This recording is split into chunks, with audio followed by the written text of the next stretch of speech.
Bonjour à tous, j'espère que vous allez bien. Aujourd'hui je suis vraiment ravie de vous retrouver pour cette vidéo qui change. Cette vidéo en fait elle m'a été inspirée par Charlotte de la chaîne It's Charlotte Times. Donc, je vous mettrai le nom ici parce que des fois je le prononce mal. Donc Charlotte, j'aime énormément ses vidéos, j'aime ce qu'elle représente, j'aime la femme qu'elle est. J'aime sa subtilité, tout ce qu'elle dégage à travers ses vidéos. J'aime beaucoup aussi ce qu'elle nous propose parce que c'est une femme qui nous présente du maquillage très cher mais en même temps du maquillage pas cher, et elle fait à chaque fois des crash tests. J'aime beaucoup vraiment le contenu de ses vidéos, j'aime ce qu'elle dégage, sa douceur, sa simplicité, j'aime vraiment beaucoup. Et donc j'ai eu l'idée de faire cette vidéo après avoir vu donc la vidéo de Charlotte qui est les pépites oubliées. Donc je vous mettrai une photo ici de sa vidéo, de la miniature de sa vidéo. Et quand j'ai vu la vidéo qu'elle avait sortie, en fait j'ai trouvé ça juste génial de ressortir tous nos anciens maquillages dans nos tiroirs qu'on ne ressort plus ou qui sont assez anciens. Du coup je lui ai laissé un message pour lui demander que j'allais tout simplement lui piquer l'idée de faire cette vidéo. Donc elle a accepté, ça la dérangeait pas, elle avait justement hâte de voir ce que j'allais vous présenter en vidéo. Donc ça je trouve ça juste génial, mais je trouvais ça vraiment super intéressant de faire ce genre de vidéo, de pouvoir vraiment ressortir tous ces maquillages qu'on peut accumuler dans nos tiroirs. Et honnêtement j'ai redécouvert pas mal de petites pépites. Donc je n'ai pas voulu faire cette vidéo toute seule, donc j'ai proposé une collaboration pour faire cette vidéo avec une amie que je me suis faite sur YouTube il y a des années maintenant. Vous devez certainement la connaître, c'est Audrey Ino. Donc je vous laisserai également tous les liens de ses vidéos et de sa chaîne en barre d'infos. Donc je pense que vous la connaissez et je me suis dit que ça pourrait être sympa en fait de faire cette vidéo en collaboration, puisque on a commencé à peu près en même temps sur YouTube, et ça va être rigolo qu'on regarde chez une et chez l'autre tout le maquillage qu'on a ressorti. Donc je trouvais ça super sympa. Donc n'hésitez pas à aller voir la vidéo de Charlotte et la vidéo de Audrey. On postera cette vidéo en même temps. Donc j'ai fait ma petite sélection de tous mes produits dans mes tiroirs. Donc vous allez voir ça en action. Donc j'ai réalisé ce maquillage avec que des produits maquillage oubliés dans les tiroirs. J'ai fait une petite recherche, donc vous allez voir à chaque fois je vais vous dire le produit, vers quelle date à peu près il est sorti. J'ai essayé de faire des recherches, donc les dates de sortie seront un peu approximatives, mais ça commence de 2010 jusqu'à 2016. Donc 2016 il y a 5 ans et 2010 11 ans. Donc c'est vraiment des produits qui sont sortis il y a quand même pas mal d'années. Donc j'espère que ce genre de vidéo vous plaira. Moi c'est vrai que quand j'ai vu ça sur la chaîne de Charlotte, j'ai trouvé ça juste génial de pouvoir vraiment redécouvrir les produits qu'on a énormément aimés et qu'on a complètement délaissés. Donc j'espère en tout cas que cette vidéo va vous plaire et je vous laisse avec du coup le tuto. Donc pour commencer ce maquillage avec les produits make-up oubliés, je vais utiliser la base de chez Sephora, la Combleur Pores et Ridules. Donc c'est celle-ci. Et elle est sortie celle-ci en 2016, donc il y a 5 ans. Donc moi j'en mets un petit peu dans ma main, je mélange comme ça et je l'applique sur tout le visage. Alors il y en a qui l'appliquent sur la zone T uniquement. Moi je l'applique un petit peu partout, enfin j'accentue vraiment quand même sur la zone T. Mais le reste je mets sur tout le visage. Donc cette base c'est pas la meilleure que j'ai dans mes tiroirs, mais elle fait très bien l'affaire, elle fout quand même très bien les pores. Par contre bien sûr, et à mon avis il y a quand même pas mal de silicone à l'intérieur, mais elle fait très bien son job. Au niveau du prix, elle est quand même pas donnée, j'essaierai de vous remettre le prix. Honnêtement, que ce soit au niveau de l'efficacité et au niveau du prix, moi je préfère la The Ordinary. Ensuite, au niveau du fond de teint, j'ai ressorti l'Accord Parfait de chez L'Oréal. C'est un fond de teint que j'ai porté pendant des années et des années. D'ailleurs, je pense que là, il va être un petit peu trop clair. Je l'ai en teinte ivoire rosé, donc c'est un R, un C. Et c'est vraiment un fond de teint que j'ai racheté, mais j'ai racheté au moins une dizaine de fois. Aujourd'hui c'est pas forcément le fond de teint qui me convient, d'ailleurs je l'ai plus racheté puisque j'en ai trouvé un mieux chez L'Oréal, mais c'est pas cette gamme là. Et dans celui-ci il y avait des micro nacres à l'intérieur, donc on va l'appliquer puis on va voir un petit peu ce que j'en pense. Donc moi je l'applique sur la main et je vais venir appliquer ça avec mon pinceau de chez Tarte. J'aime bien appliquer mon fond de teint. Ouais, il est un petit peu il est un peu clair. Moi j'aime bien appliquer mon fond de teint avec ce pinceau. Je trouve qu'il est vraiment très bien parce qu'il dépose juste ce qu'il faut au niveau de la matière. On peut venir en rajouter si on le souhaite. Et il est vraiment très bien. Si je vous conseille un pinceau pour le fond de teint, celui-ci est vraiment très bien. Donc on essaye de bien l'appliquer pour éviter qu'il fasse des marques. Ouais, c'est un fond de teint qui n'est pas spécialement couvrant, mais moi j'ai pas besoin d'une... je vais prendre mon miroir quand même.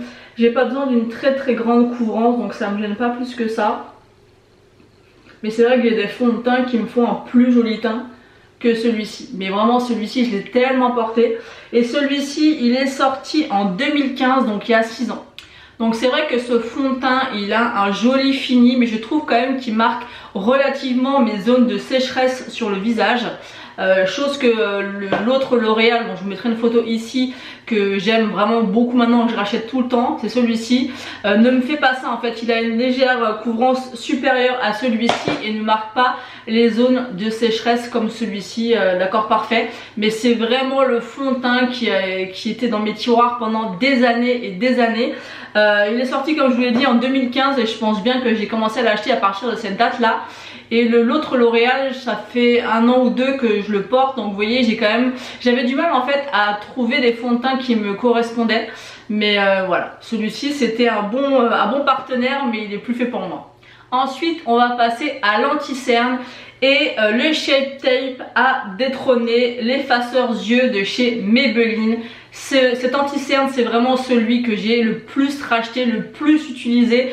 Et il est encore vraiment très très bien, je l'aime énormément. Mais c'est vrai que le Shape Tape c'est vraiment au-dessus au niveau de la couvrance tout simplement, hein.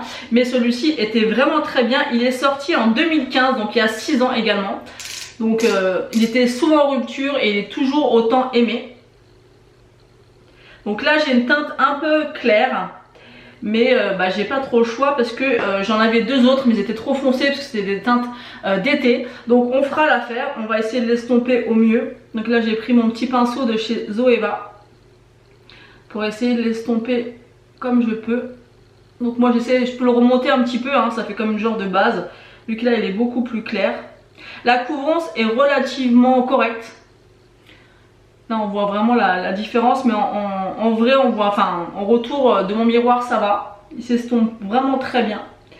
C'est vraiment un bon anti-cerne, moi je l'ai vraiment utilisé encore une fois pendant des années, je pense que je suis pas la seule et d'ailleurs beaucoup de personnes continuent à l'utiliser. Il est vraiment très bien, il est petit prix, hein, il est dans les 12-14 euros il me semble en grande surface. Mais on a du mal à le trouver et maintenant je pense qu'il peut être disponible sur Amazon. Voilà, moi au niveau de la couvrance c'est vrai que c'est plus... Il est couvrant, hein, ça peut suffire, mais moi j'aime bien maintenant avoir un teint beaucoup plus couvrant. Donc là avec le retour ça fait vraiment très blanc. Comme d'habitude à chaque fois je vous le dis, hein, quand je fais des maquillages comme ça, moi j'ai l'impression qu'au retour c'est vraiment très flagrant. Mais je me fie à mon petit miroir ici et ça va, hein. On va laisser un petit peu... rentrer dans la peau. Donc ça c'est vraiment un anti-cerne de tous les temps et que je pourrais être ramenée à racheter. Il m'en reste 3 dans différentes teintes, des teintes plus d'été, enfin plus foncées, puisque c'est vrai que l'été j'évite de mettre du fond de teint et du coup je mettais ça sur vraiment les zones où je voulais corriger, notamment les cernes et un petit peu les rougeurs. D'ailleurs j'ai l'impression que j'ai un petit poil là. Et non, il est vraiment très bien, il est très ancien mais il a fait vraiment un buzz hallucinant cet anti-cerne. Pour un anti-cerne de grande surface et de moyenne gamme on va dire, il est vraiment très bien. Moi je vous le conseille si vous ne l'avez jamais utilisé.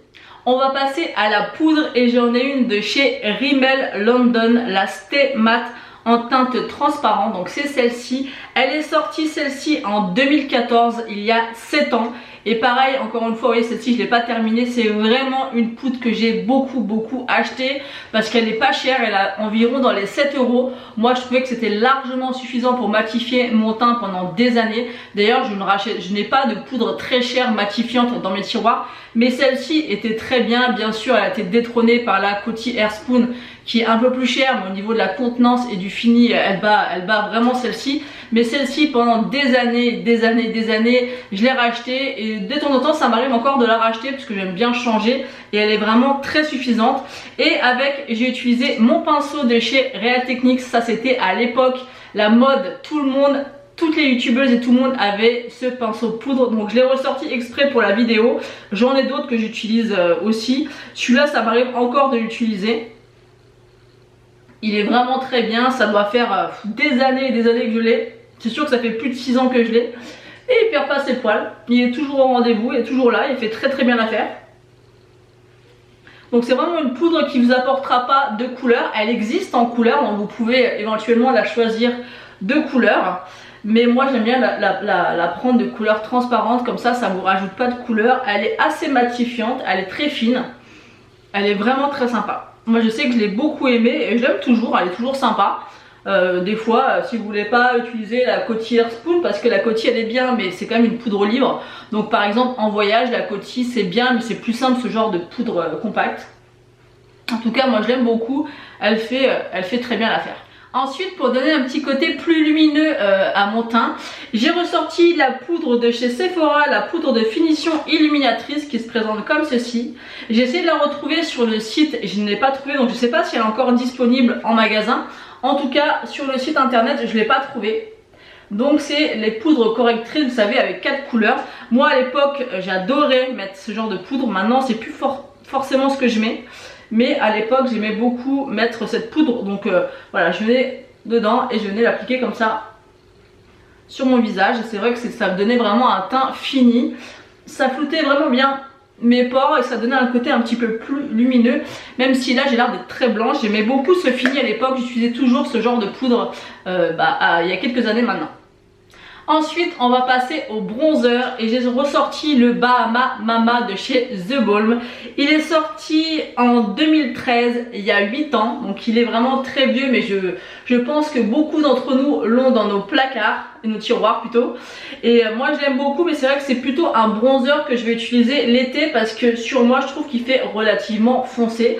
Mais on va voir, on va le retester, on va voir s'il est toujours aussi joli ou pas. Donc je vais essayer d'y aller doucement parce que je sais que de mémoire il était assez foncé sur ma carnation. Donc c'est vrai que je continue à utiliser, je l'ai utilisé cet été de temps en temps. Mais on va y aller, on verra bien. Ouais, c'est un peu chaud mais bon, on va l'estomper après. Donc j'utilise ça toujours avec mon pinceau de chez Kiko que j'aime énormément pour le bronzer. Il est juste génial. Donc encore une fois, c'est un bronzer qui existe toujours. Il est de très bonne qualité. Le prix est relativement correct. Il me semble qu'il doit être dans les 16-18 € suivant où vous le trouvez. Il est vraiment très sympa. Il n'est pas hors de prix, mais voilà, c'est un budget correct. Ouais, il est relativement chaud, mais ça va. Je trouve qu'il est super sympa. Il fait pas de marque, il fait pas de taches, il est assez joli. Moi j'aime beaucoup ce bronzer, vous voyez, ça faisait un petit moment que je l'avais pas utilisé. La dernière fois que j'ai utilisé c'est cet été et j'aime bien. Il est vraiment très sympa, il fait très bien l'affaire. Il réchauffe un petit peu plus que ce que j'ai l'habitude en hiver, mais ça me dérange pas. Il y a des jours où j'aime bien avoir le teint un peu plus réchauffé. C'est vraiment un très bon bronzer. Honnêtement je l'ai depuis des années, je l'ai au moins depuis plus de 5 ans, il bouge pas. Et ce qu'il faut savoir aussi, c'est que toutes les textures poudre ne périment pas. Donc ça c'est important de le savoir. Et si vraiment vous avez du mal à prélever, il suffit de gratter un petit peu avec un goupillon à sourcils. Vous grattez un petit peu la poudre et ça repart. Et honnêtement, avant de terminer cette poudre, vous pouvez y aller. Et je sais pas s'il y a le grammage dessus. Si, il y a 7,8 grammes, donc c'est vraiment un très bon bronzer. Et cette marque là, à l'époque, il y a 5-10 ans, c'était vraiment à la mode, on n'en entend plus parler et c'est dommage parce qu'ils faisaient vraiment des beaux produits. Ensuite on va passer au blush. J'ai beaucoup hésité parce qu'il y en a deux que j'avais sélectionné. Il y en avait un de chez Kiko et je me suis dit non, celui-ci il faut vraiment que je le présente parce que sur YouTube ça avait fait un buzz à l'époque. C'est un peu dans les dates ou dans les périodes, enfin les années plutôt, où j'ai commencé à regarder les vidéos sur YouTube et à faire aussi moi-même des vidéos. C'était les blush Sweet Earth de chez Too Faced. Donc il y avait le rose et il y avait celui-ci. C'est vraiment Voilà, c'est des antiquités, on va dire, entre guillemets, de YouTube et de chez Too Faced, mais ils étaient vraiment magnifiques et tout le monde avait ces blushs, que ce soit le rose ou le corail comme celui-ci. Donc c'est sorti en 2014, donc il y a 7 ans, donc quand même. Et avec, j'ai ressorti le fameux également pinceau de chez Real Techniques qu'on utilisait tout aussi à l'époque. Donc on y va. Donc c'est plus du tout ce genre de pinceau que j'utilise pour le blush maintenant. Donc on verra bien, on va voir si c'est toujours aussi pigmenté, on va y aller doucement. Ouais, il est très joli. Très joli, il est légèrement lumineux. Il est très sympa. Il est très joli. Moi j'aime beaucoup. Donc ça c'est un indétrônable, c'était les blushs de chez Too Faced. J'ai celui-ci, j'ai le rose et en ce moment je les ai ressortis, notamment celui-ci que je trouve encore plus joli que le rose parce que le rose est quand même vraiment très pigmenté, il faut vraiment y aller doucement. Ce pinceau c'est une belle redécouverte parce que c'est vrai que ça faisait un moment que je ne l'avais pas ressorti et c'est vrai que ce que j'aime c'est qu'il dépose vraiment très subtilement le blush. Vous pouvez y revenir si vous le souhaitez, mais il est vraiment très sympa et encore une fois c'est un pinceau qui a plus de 5 ans et il est nickel et il se vend toujours. Moi à l'époque, on achetait ces pinceaux, donc pour celles qui se souviennent de ça, n'hésitez pas à me dire ça en commentaire. On a acheté ces pinceaux sur le site iHerb, donc je mettrai ici. Et maintenant je crois qu'ils sont disponibles aussi sur Amazon, donc je mettrai les liens en barre d'infos. J'essaierai de vous trouver les liens des produits, j'essaierai de vous les mettre en barre d'infos si je les trouve. Et il est vraiment génial, il est vraiment très bien. Vous pouvez aussi vous en servir comme pinceau à bronzer, mais vraiment il est fait pour le blush et je trouve qu'il fait très bien l'affaire. Ensuite on va parler highlighter et là je vais vous ressortir une pépite, mais une pépite, et j'ai retesté, je me suis dit mais comment ça se fait que je l'ai laissé aussi longtemps traîner dans mes tiroirs sans le ressortir, parce que c'est déjà, qui ne le connaît pas, cet highlighter c'était la star à l'époque. Il n'était pas très cher, je me rappelle plus exactement du prix, mais je dirais entre 15 et 20 euros à peu près. Donc c'est de la marque The Balm également, comme le bronzer. Comme je vous l'ai dit à l'époque, c'était vraiment une marque qui faisait beaucoup de maquillage et qui était très connue. C'est le Mary-Lou Manizer. Donc ça je pense que voilà, toutes celles qui sont depuis un petit moment sur YouTube ou qui s'intéressent au make-up le connaissent forcément. Il est magnifique, il est sorti en 2016, donc il y a 5 ans. Donc avant de l'appliquer, je vais vous faire un swatch. Il est magnifique, il est vraiment très beau. Il est magnifique, je sais pas si vous allez pouvoir vous rendre compte. Il est magnifique. C'est vrai que là, je me dis mais pourquoi je le laisse depuis si longtemps dans mes tiroirs. Donc bien sûr, on est tous en train de tester à chaque fois des nouveautés. Mais il est sublime et se fond très bien à la peau. Il a un fini doré, vous voyez un petit peu. Il est magnifique. Donc il n'est pas super discret, mais vous pouvez quand même le doser, hein. Mais waouh. Limite, il faudrait que celui-ci. Je sais que je l'ai mis pendant des années. D'ailleurs, il ressemble un petit peu au C-Pop de chez Becca pour celles qui connaissent. Oh, mais regardez-moi ça. Il est vraiment pas cher du tout. J'essaierai de vous remettre le prix. Je regarderai sur Amazon ou sur différents sites si je le retrouve. Je vous mettrai le prix ici que vous pouvez le trouver actuellement. Mais regardez-moi ça. Il est... Waouh. Il est sublime. Je me rappelais pas qu'il était si intense. Et ça c'est une belle pépite. Une belle découverte. Donc ça je pense que je vais le ressortir de mes tiroirs. Et je vais le laisser dans ma panière. Voilà, où je teste un petit peu toutes mes nouveautés. Et j'essaye aussi quand même de faire un roulement avec mon maquillage. Parce que vous voyez un peu on retrouve de belles pépites. Donc là il est vraiment magnifique. Ensuite, on va passer dans la catégorie palette. Et il n'y en avait qu'une que je me suis dit, si je dois faire cette vidéo, ça sera celle-ci que je vais vous présenter. C'est ma première palette de marque. D'ailleurs, je me rappelle parfaitement puisque j'étais tellement heureuse quand mon homme me l'a offert. Je me rappelle exactement de la scène. En fait, il m'avait offert mes cadeaux d'anniversaire et il m'avait glissé cette palette sous mon oreiller. Et du coup, je m'attendais pas à avoir d'autres cadeaux. Et j'ai découvert d'ailleurs à l'intérieur, c'était un petit coffret avec un petit gloss. Et cette palette, je l'ai tellement adorée, je l'ai même saignée. Je vais vous la montrer, vous allez voir, elle est très creusée, il y a des fards qui manquent. Mais je vais vous raconter en même temps la petite histoire de cette palette. Donc c'est la Naked 2. Qui ne connaissait pas et qui n'avait pas cette palette à l'époque? sur YouTube. Elle est sortie en 2012, il y a 9 ans elle est sortie. Donc maintenant elle n'est plus du tout disponible. Je vérifierai quand même, je vous mettrai la notation, mais normalement elle n'est plus du tout disponible. Et moi je l'ai saignée, je l'ai tellement portée, c'était la palette à avoir à l'époque. Alors je sais pas si vous allez pouvoir vous rendre compte, déjà il manque celui-ci et celui-ci. Celui-ci il est plus que creusé et je sais pas si vous allez pouvoir vous rendre compte, mais on voit que celui-ci est très creux. Ils sont tous vraiment relativement creusés. Alors cette palette elle a une histoire parce que c'est ma première palette de marque, donc celle-ci je la garde et je la garderai toute ma vie.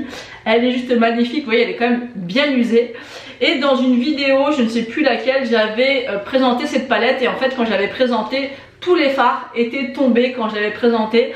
Et j'ai une de mes abonnées qui a été extrêmement gentille et elle m'a renvoyé en fait sa Naked 2 puisque elle ne s'en servait absolument pas du tout. Du coup elle m'a renvoyé la sienne. Et vous voyez, elle est complètement, elle est quasi neuve, hein, elle est vraiment très peu utilisée, en très bon état. Donc j'étais ravie qu'elle me fasse ce cadeau. Du coup, la mienne, je la garde, voilà, je la garde dans son état et j'utilise celle-ci.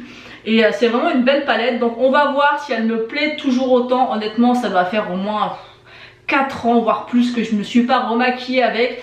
Il me semble de mémoire que c'est plus les pigmentations qu'on peut avoir aujourd'hui. Donc on va voir, on va recrash tester cette palette en fait. Donc je suis très contente parce que ça fait très longtemps que je ne l'ai pas utilisée. Et j'ai hâte de voir ce qu'elle a dans le ventre et de me rendre compte si elle est toujours aussi bien ou non. Donc je vais commencer par prendre la teinte Foxy. Donc c'est une teinte la plus claire que je vais appliquer sur toute ma paupière mobile et immobile parce qu'à l'époque c'est aussi comme ça que je me maquillais. Aujourd'hui je ne le fais pas toujours forcément, mais à l'époque c'est quelque chose que je faisais beaucoup. Donc on va faire un petit peu comme à l'ancienne. Donc moi c'était vraiment ma couleur de peau, donc c'est juste nickel. Ensuite je vais prendre la Fartize, donc c'était toujours ce fard là que j'utilisais en teinte de transition. En même temps c'est le seul fard de transition qu'il y a dans la palette. Donc au niveau de la pigmentation c'est très bien. Il se travaille bien. Il n'est pas ultra pigmenté, mais ça fait l'affaire. Ça me fait tout bizarre de retester cette palette. On a tellement d'anciens maquillages et on s'en procure tellement en fait que quand on est passionné comme ça, que c'est vrai que je trouve ça super sympa de faire ce genre de vidéo pour vraiment redécouvrir toutes ces palettes, tous ces produits en fait qu'on a achetés, qu'on a adorés et qu'on ne se sert plus au final. D'où l'importance de faire quand même des roulements de temps en temps. Donc voilà pour le fard de transition. Ensuite j'hésite, mais je vais prendre la teinte Verve qui est un gris lumineux que je mettais aussi énormément à l'époque. Il est très joli. Donc je vais mettre sur toute ma paupière mobile. J'ai du mal à parler aujourd'hui. Donc à l'époque je sais que j'aimais ce fard parce qu'il était très lumineux. Donc il est très joli. Par contre ce que j'apprécie c'est que les fards sont très peu poudreux. Donc ça c'est très appréciable. Après pour faire un petit élément de comparaison, ces fards je trouve ressemblent un petit peu à la Glam palette de chez Natasha Denona. Et effectivement celle-ci est moins intense et moins crémeuse que la Glam palette. Mais je trouve quand même que ça reste quand même très lumineux et pour l'époque c'était quand même d'une très très bonne qualité. Ensuite pour le coin externe je vais utiliser la teinte Busted. Je sais pas si ça se dit comme ça. J'avais bien creusé aussi celui-ci. Donc je tapote mais c'est pas super poudreux. Donc ça c'est plutôt appréciable. Alors vous voyez par exemple celle-ci elle se voit quasiment pas. Alors que c'est une teinte qui est super foncée. Elle est juste ici hein. Donc là on voit pas trop mais on va laisser comme ça. C'est vraiment les maquillages que je faisais à l'époque.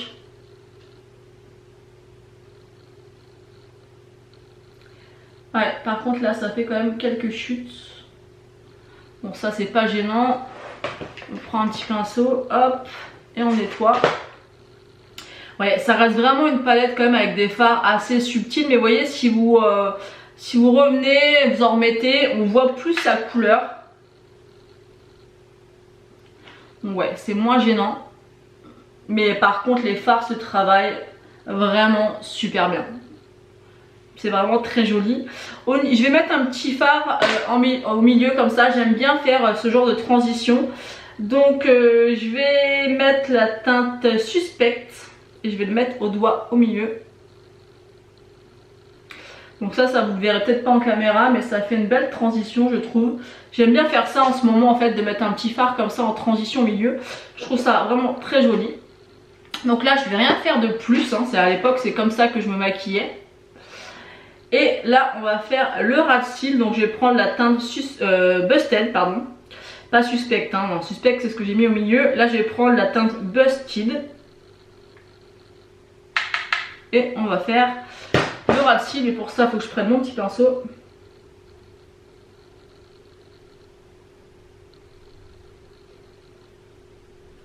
Ouais, les fards sont quand même bien pigmentés et se placent super bien. Vraiment, on n'a pas besoin de... On n'a pas besoin de se prendre la tête, on appuie à peine sur le pinceau. Je sais pas si vous pouvez voir, mais en 2 minutes j'ai fait le ras de cils. C'est une très belle palette. Moi je sais que j'en étais complètement fan à l'époque. Donc là j'ai presque terminé avec mes yeux. Comme d'habitude j'utilise de l'highlighter pour mettre en coin interne. Donc je vais reprendre mon Marilou Manizer. Bon, j'ai oublié mon pinceau que je mets habituellement, mais je vais prendre celui-ci, c'est pas gênant. Waouh! L'intensité du fard. Je vais mettre aussi un petit peu ici. Il est très très joli. Ouais, très très joli. Donc ça fait vraiment un maquillage nude froid qui est juste magnifique. Ça me rappelle à quel point je pouvais aimer cette palette. Le résultat me plaît beaucoup. Bon, il reste le mascara à mettre. Mais les fards se sont extrêmement bien comportés. On n'a aucune difficulté pour estomper les fards. On n'a pas besoin de revenir 15 fois non plus pour faire de l'intensité. Même si effectivement, comparé aux palettes qu'on peut retrouver aujourd'hui, elle est beaucoup moins intense que ce qu'on a dans nos placards, mais au final elle fait très bien l'affaire. Mais les fards s'estompent d'une facilité entre elles, mais belle redécouverte. C'est une palette, je dirais, super facile à utiliser. Voilà, si vous avez la chance de pouvoir éventuellement mettre la main dessus sur Vinted ou sur d'autres sites, je ne sais pas, c'est une belle palette. Vraiment, je me rappelle maintenant pourquoi je l'aimais autant. Une facilité à se maquiller et faire un beau maquillage, c'est juste dingue. Je trouve vraiment qu'elle est vraiment... ouais, je suis surprise parce que je ne m'attendais pas à ce que les fards se comportent aussi bien et se travaillent aussi bien. Je ne me rappelais plus, mais vraiment. Donc maintenant, on va passer au mascara et j'ai ressorti le mascara Volume Million de Cils Extra Black. Donc il est sorti en 2010, donc il y a 10 ans, non 11 ans. Il y a 11 ans qu'il est sorti, donc c'est quand même quelque chose.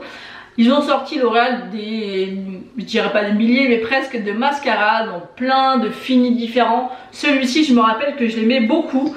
Donc c'est une brosse à picot qui est comme ceci.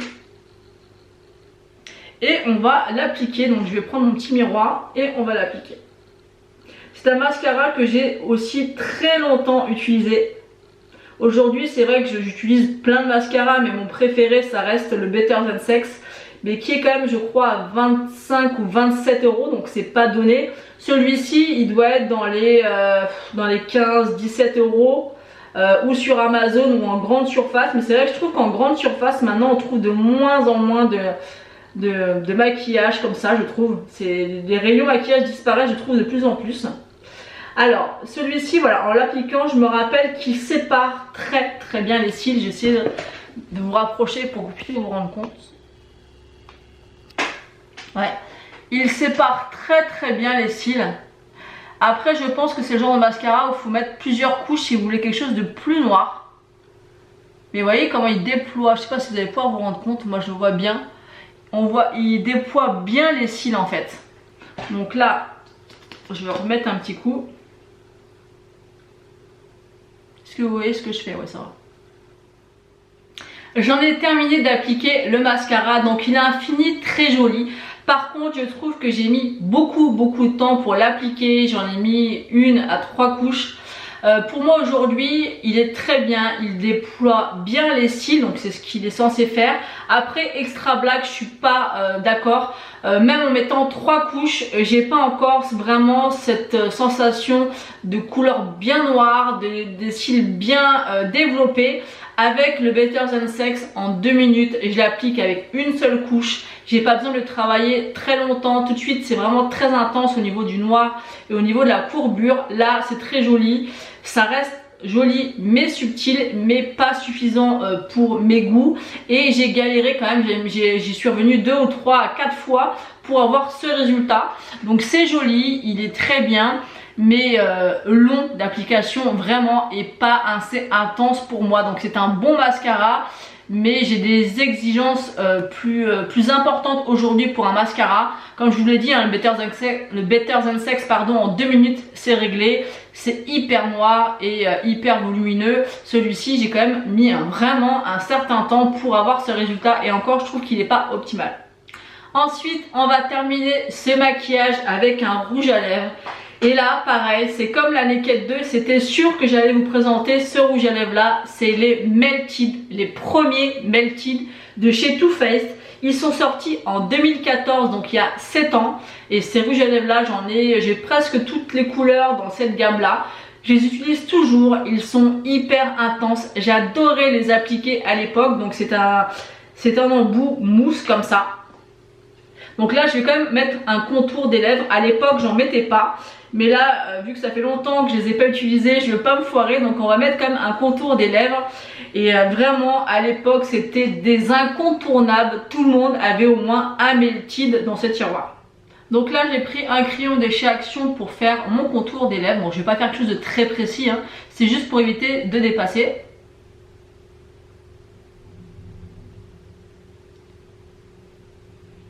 D'ailleurs ils sont très bien ces crayons de chez Action. Ils coûtent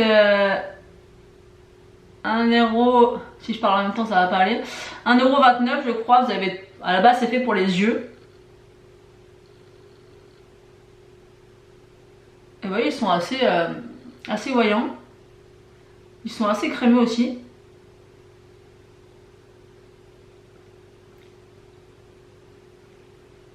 Voilà, c'est vraiment pour éviter de dépasser. Et on va appliquer le fameux Melty. Donc ça c'est ma couleur que je préférais à l'époque, c'est le Strawberry. Alors je vais sortir un peu sur ma main pour être sûr que... Regardez-moi cette couleur. Oh, trop beau.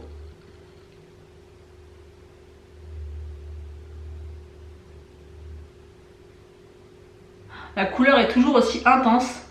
Et ce qui est dingue, c'est que je les ai depuis des années hein.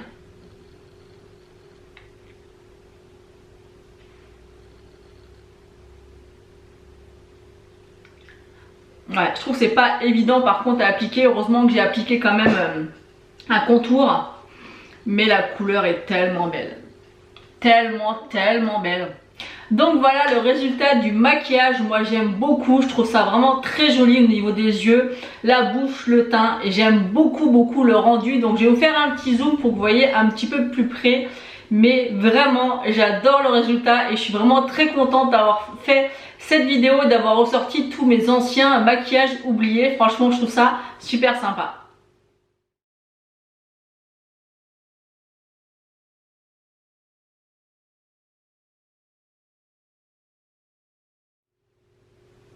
Donc voilà, ce maquillage avec les produits oubliés est terminé. J'espère vraiment que c'est une vidéo qui vous a plu. N'hésitez pas, comme je vous l'ai dit en début de vidéo, d'aller voir la vidéo de Charlotte et de Audrey. N'hésitez pas à me dire en commentaire si c'est une vidéo qui vous a plu, est-ce que vous trouvez l'idée sympa. Moi c'est vrai que j'essaie quand même de faire assez régulièrement un roulement dans mon maquillage parce qu'il y a vraiment des belles pépites. Ça m'a prouvé encore en faisant cette vidéo qu'on a des belles choses dans le tiroir et qu'à force d'acheter, bah, au final on achète, on découvre et on teste nos nouveaux produits, mais on délaisse complètement les autres. Donc c'est, je trouve, super intéressant et je continuerai à faire un roulement. Donc n'hésitez pas à me dire tout ça en commentaire et quel est votre produit le plus ancien niveau maquillage. Dites-moi tout ça en commentaire, j'ai hâte de voir. J'irai voir du coup, je ferai un copier-coller et j'irai voir si je le connais pas sur Google pour voir quel est votre produit maquillage le plus ancien que vous possédez et que vous avez gardé et pourquoi vous l'avez gardé.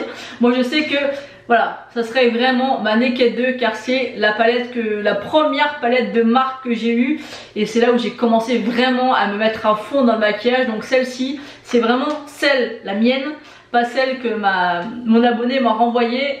Voilà, elle est très chère à mon cœur et je la jetterai jamais et c'est vraiment pour moi ça reste une pépite dans le sens où elle a vraiment une histoire sentimentale et voilà, je suis très contente en tout cas de l'avoir redécouverte dans cette vidéo et je pense qu'elle va rejoindre mon panier de test dans la salle de bain. Voilà, donc je vous fais d'énormes bisous, n'hésitez pas à liker la vidéo et à vous abonner si ce n'est pas encore fait et je vous dis à bientôt pour une prochaine vidéo.